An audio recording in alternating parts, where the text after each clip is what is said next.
ভালোবাসা শুনে অনেক ভালো লাগলো। এদের একটা ব্যবস্থা করতেই হবে। ভাইয়ারা এদিকে আসো তো। কি হলো ভাইয়া? ভাইয়ারা আজকে তোমরা নামাজ পড়বা। কিন্তু ভাইয়া নামাজ পড়লে কি হয়? নামাজ পড়লে আল্লাহ তোমাদের চকলেট দেবে। কি চকলেট? তাহলে চল তাড়াতাড়ি আমরা ওযু করে আসি। হ্যাঁ চল চল।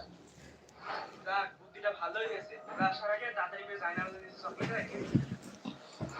এই তাড়াতাড়ি আয়। আল্লাহু আকবার। আল্লাহু আকবার। আসসালামু আলাইকুম ওয়া রাহমাতুল্লাহ। আসসালামু আলাইকুম ওয়া রাহমাতুল্লাহ। এই দেখ চকলেট পেয়েছি। এই দেখ আমিও পেয়েছি। আমার ভিডিওটি যারা যারা দেখছে প্লিজ স্ক্রিনের উপর ডবল ট্যাপ করো, তাতে আমি বুঝতে পারি যে আমার ভিডিওটি তোমাদের ভালো লাগছে।